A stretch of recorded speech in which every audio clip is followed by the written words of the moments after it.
Hello friends, मेरा नाम अभिषेक यादव है और हमारे इस यूट्यूब चैनल पर आपका बहुत बहुत स्वागत है। तो फ्रेंड्स, आज हम इस वीडियो में डिराइव करेंगे, क्या करेंगे, derivation of Planck's radiation formula, जो कि बहुत इंपॉर्टेंट है और ये हर बार हर ईयर में कहीं ना कहीं हर बार फर्स्ट ईयर में पूछा जाता है यूनिवर्सिटी एग्ज़ाम में। तो आइए देखते हैं कैसे हम इसका डेरिवेशन करते हैं। तो सबसे पहले प्लैंक्स का डेरिवेशन, ये जो प्लैंक्स का रेडिएशन फार्मूला है, इसका डेरिवेशन करने के लिए सबसे पहले हम क्या करेंगे, v। तो देखते हैं क्या होता है आगे आगे। v फर्स्ट,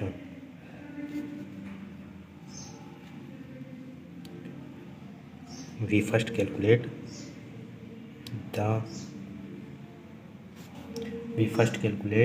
क्या कैलकुलेट करेंगे, तो फर्स्ट सबसे पहले हम लोग कैलकुलेट करेंगे the average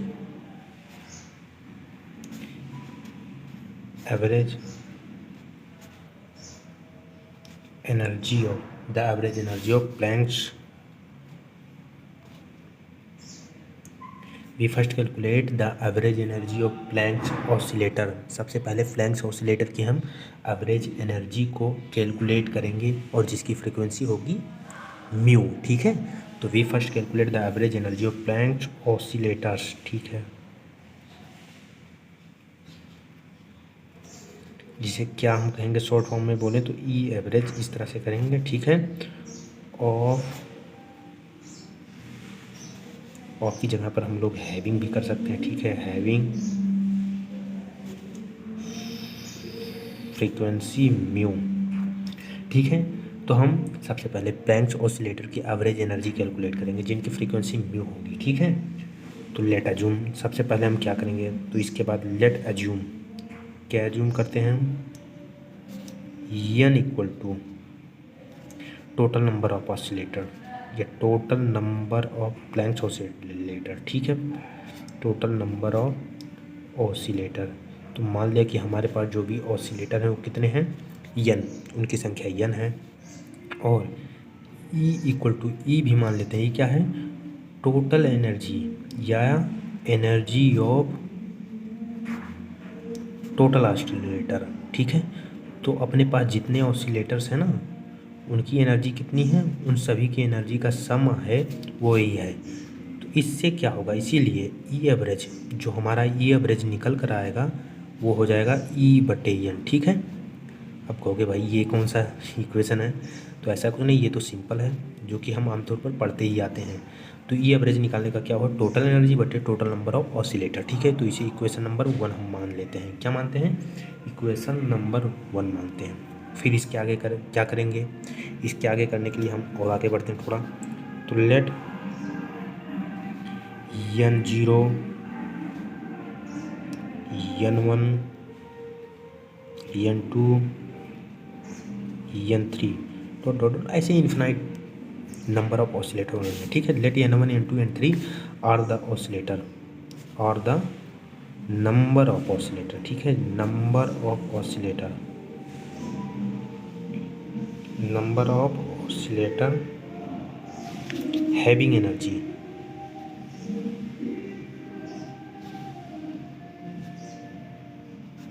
zero, H nu, 2h nu, 3h nu, ऐसे है। ठीक है, ये number of oscillator n1 n0 n2 ऐसे हैं, ये सारे नंबर ऑफ ऑसिलेटर हैं। मतलब n0 क्या, n1 मान लो, क्या n1 कुछ ऐसे ऑसिलेटर हैं, मतलब ऐसे ऑसिलेटर की संख्या है जिनकी एनर्जी इक्वल है। मतलब मान लिया हमने कि n1 इक्वल टू 10, तो 10 ऐसे ऑसिलेटर्स हैं जिनकी एनर्जी बराबर है और उनकी एनर्जी कितनी कितनी है, तो एच न्यू। ऐसा किसने कहा था भाई, प्लैंक्स ने कुछ हाइपोथेसिस मानी थी। ठीक है, उन्होंने कुछ परिकल्पनाएं की थी कि हाँ, एनर्जी जो होगी ऑसिलेटर्स की वो डिस्क्रीट फॉर्म में होगी, मतलब क्वांटाइज फॉर्म में होगी। एच न्यू होगी, 2h न्यू होगी, 3h न्यू होगी, 4h न्यू होगी। तो ऐसे हमने मान लिया भाई कि n0 मतलब ऐसे ऑसिलेटर हैं जिनकी एनर्जी कितनी है, 0 है। n1 कैसे हैं, n1 ऐसे नंबर ऑफ ऑसिलेटर है जिनकी एनर्जी h न्यू है। ठीक है, n2 ऐसे ऑसिलेटर हैं जिनकी एनर्जी 2h न्यू है। तो ऐसे ऐसे डॉट डॉट करके ऐसे सभी ऑसिलेटर हैं रेस्पेक्टिवली। ठीक है बड़ों, तो ये नंबर ऑफ ऑसिलेटर और उनकी एनर्जी, ठीक है। तब यन की इक्वल टू, यहाँ से यन इक्वल टू क्या आ जाएगा, N equal to n0 plus n1 plus n2 plus n3 dot dot dot dot infinity तक, ठीक है। तो नंबर ऑफ ऑसिलेटर तो ये हो जाएंगे। अब देखो यहाँ पर क्या ट्विस्ट आता है, यहाँ पर ट्विस्ट ये आता है भाई कि अब आते हैं अपने बोल्ट्जमान साहब, ठीक है। तो उन्होंने एक कंसेप्ट दिया था, क्या दिया था उन्होंने, एक इक्वेशन दी थी जिसकी सहायता से हम नंबर ऑफ ऑसिलेटर फाइंड कर सकते हैं। तो उनका क्या स्टेटमेंट था, सबसे पहले वो स्टेटमेंट देखते हैं, ठीक है। तो उनका स्टेटमेंट था क्या, तो सबसे पहले हम लोग लिखेंगे कैसे ये भी देख ले, अकॉर्डिंग टू बोल्ट्जमान लॉ, ठीक है।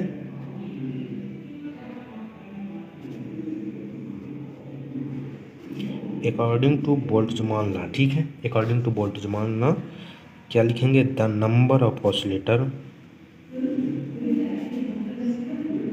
नंबर ऑफ ऑसिलेटर, ठीक है,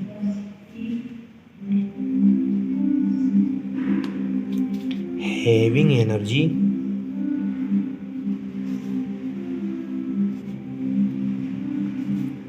N H new.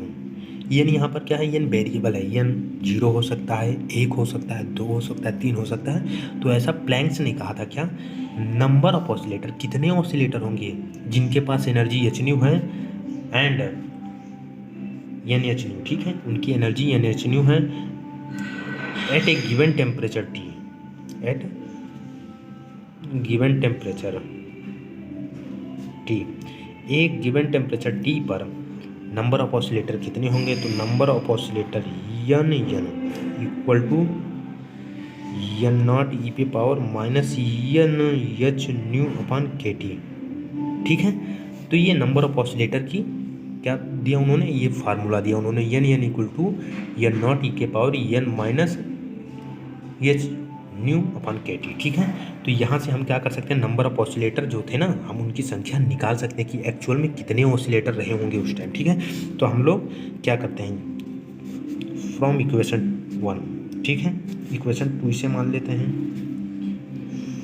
From equation 2 N total number of oscillator equal to N not मतलब एन 0, तो एन की जगह पर 0 लिखेंगे, ठीक है। तो एन की जगह पर जैसे 0 लिखेंगे, ऊपर आ जाएगा ई की पावर 0, ऊपर आ जाएगा ई की पावर 0, और जैसे ही ई की पावर 0 आया, जैसे ही ई की पावर 0 आया तो टोटल क्वांटिटी कितनी हो जाएगी, 1 हो जाएगी, 1 हो जाएगी, इसलिए एन नॉट इंटू 1 ये हो गया, ठीक है।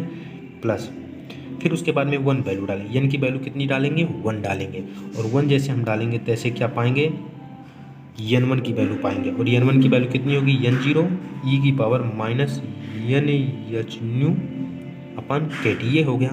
फिर ऐसे ऐसे हम लोग n की वैल्यू 2 डालेंगे, तो n नॉट ई की power minus 2h new upon k T हो गया, ठीक है।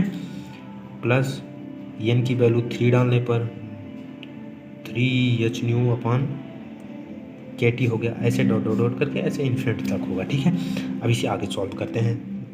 तो सबसे पहले यहाँ से देखो एन नॉट सब में है, तो एन नॉट कॉमन ले लो, और एन नॉट जैसे ही हम कॉमन लेंगे तो ऐसे क्या आएगा, 1 प्लस ई की power minus h nu upon k T plus ई की power minus 2h new upon k T plus ई की power minus 3h new upon k T, ऐसे डॉट डॉट डॉट करेंगे इन्फिनिटी तक जाएगा। अब देखो ध्यान से देखोगे तो ये एक जीपी सीरीज बननी है, कैसा, जीपी सीरीज बननी है, और जीपी सीरीज ये बननी है, ठीक है। ये सीरीज जो बननी है जीपी बन रही है, इसका जो रेशियो है कॉमन रेशियो जिसे आर से व्यक्त करते हैं, A2 इसे मान लो, इसे 1 मान लो, तो A2 बटे A1 इक्वल टू कितना हो जाएगा, ई के power minus h nu upon k T equal to A2 बटे A1 करने से।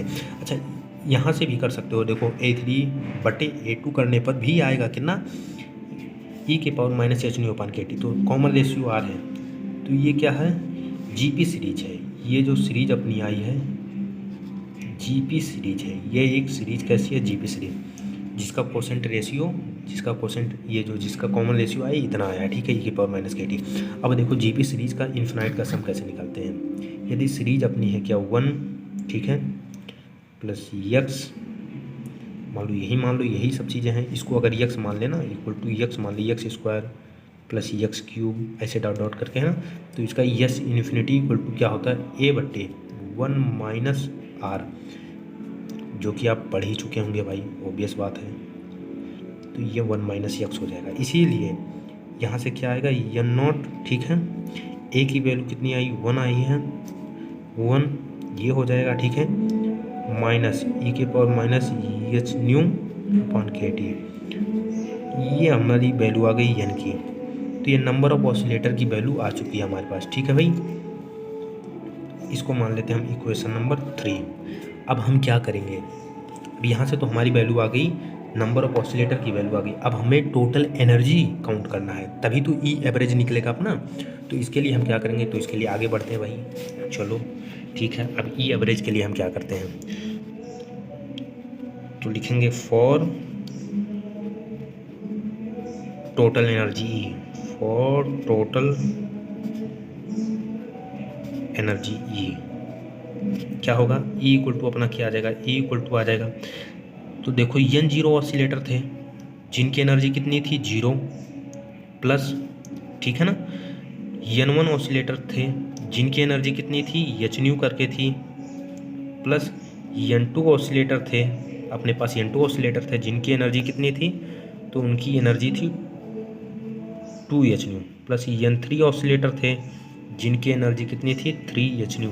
तो डॉट का इसके ऐसे इन्फिनाइट ऑसिलेटर अपने पास थे, ठीक है। अब सबकी वैल्यू हम लिखते हैं, इसकी वैल्यू तो 0 हो जाएगी, कोई बात नहीं। अब एन वन की वैल्यू कहाँ से फाइंड करेंगे, एन वन की वैल्यू चूँकि हम पहले से ही निकाल चुके हैं भाई, कहाँ से, ये रहा अपना। एन वन की वैल्यू निकालने के लिए हम इस फार्मूले का यूज करेंगे जो कि बोल्ट्जमान ने दिया था। तो एन वन इक्वल टू कितना आ जाएगा, यहाँ से सॉल्व करने पर आएगा एन वन की वैल्यू एन जीरो ई की पावर माइनस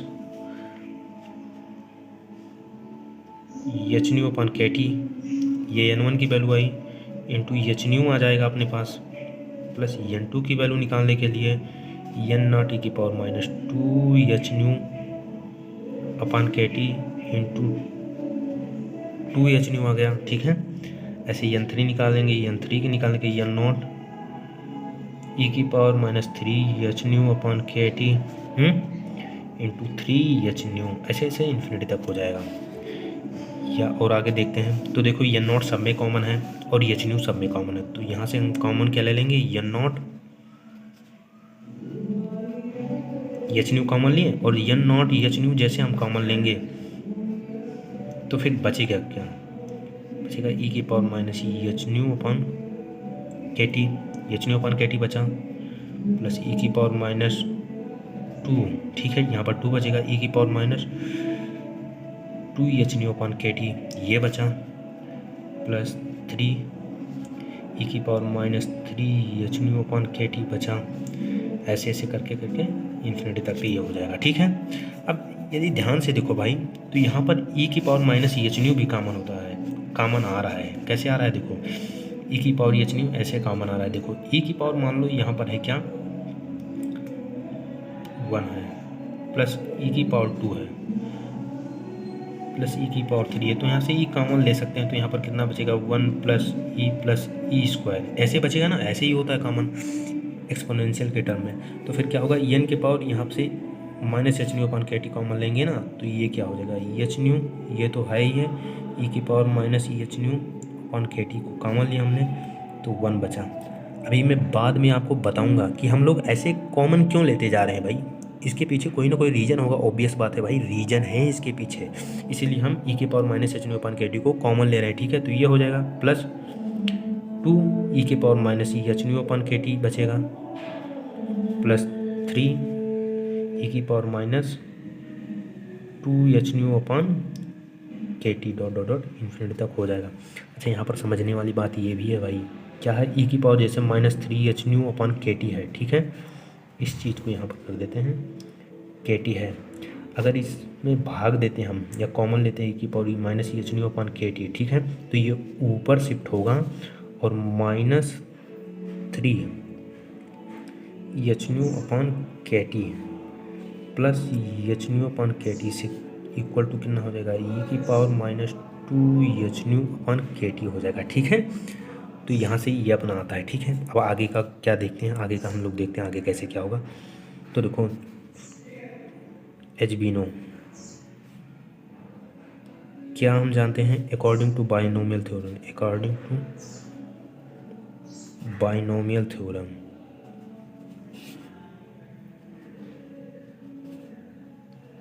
तो बाइनोमियल थ्योरम के हिसाब से क्या होता है 1 + 2x + 3x² + 4x³ dot dot dot, ये अगर इन्फिनिटी तक सम है ना तो इसकी वैल्यू जो आती है 1 माइनस इसकी वैल्यू जो आती है कितनी होती है 1 - x², इसकी वैल्यू जो होती है 1 - x⁻² होती है। ठीक है, तो इसी चीज़ को हम ऊपर अप्लाई करते हैं। ठीक है, तो यहाँ से क्या आ जाएगा, यहाँ से जो अपना वैल्यू आएगा E = कितना आ जाएगा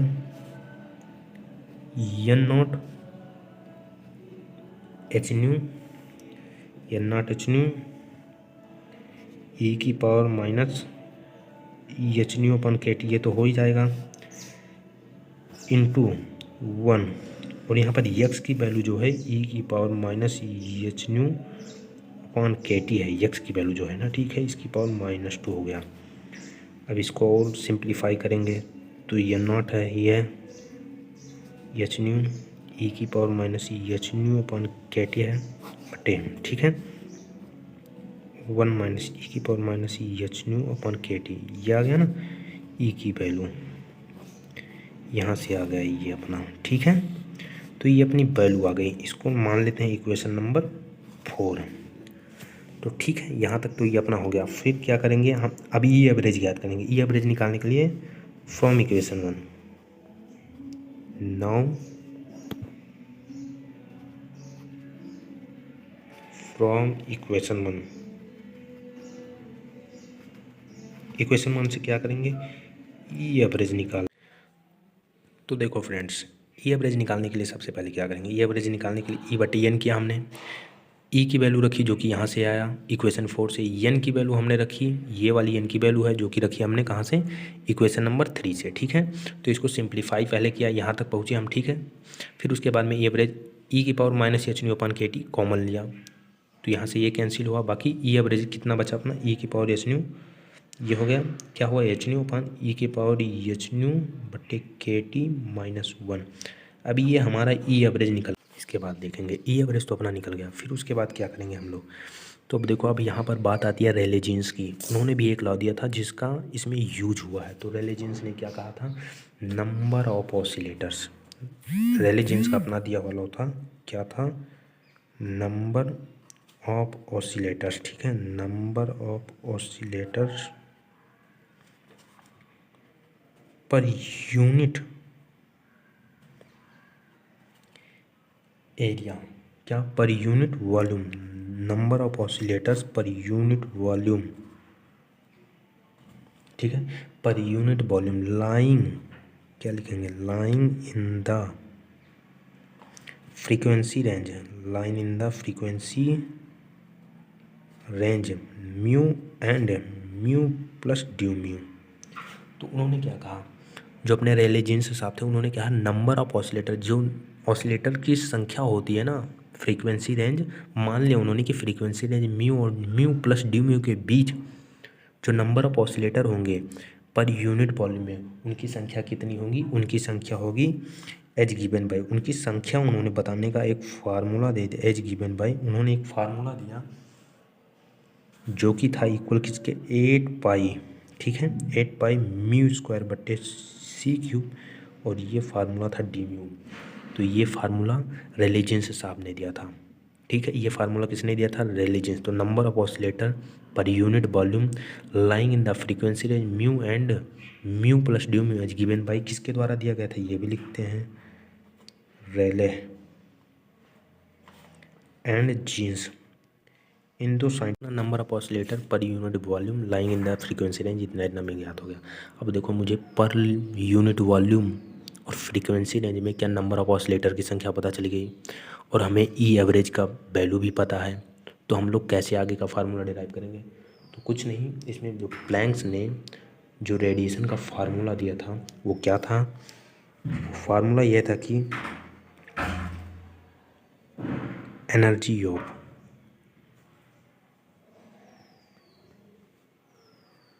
एनर्जी ऑफ रेडिएशन, क्या energy of radiation per unit volume.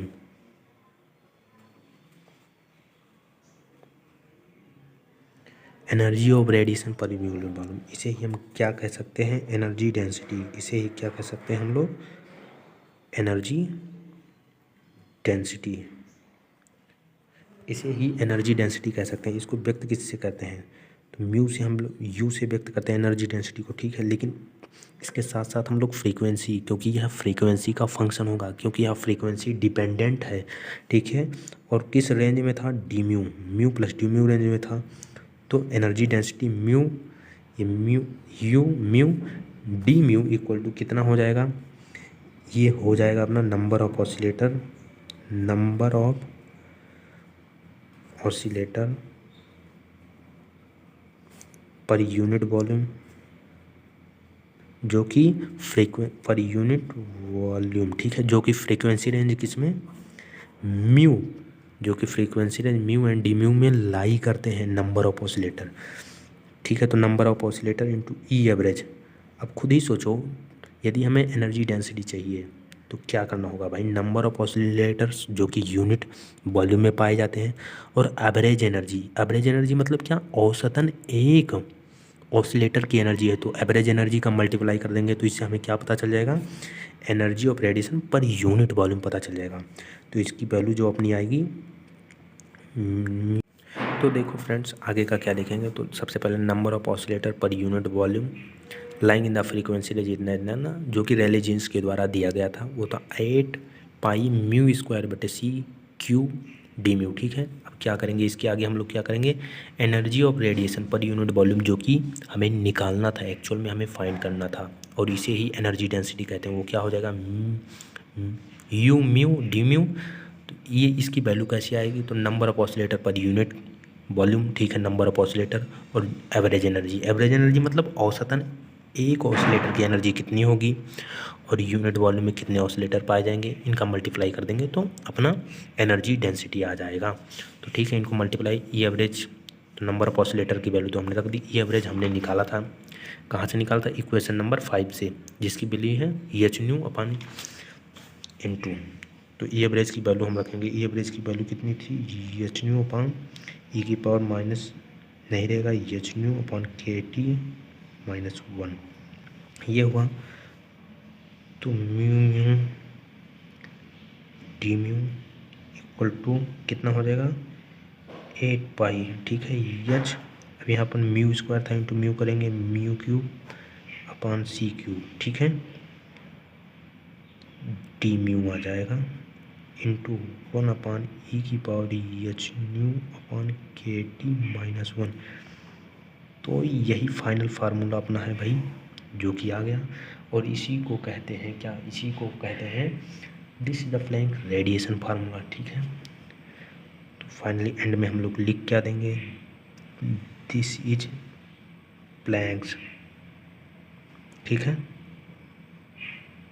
Radiation formula, किस में है, इन टर्म्स ऑफ फ्रीक्वेंसी। यही अपना एंड है भाई साहब, थैंक यू।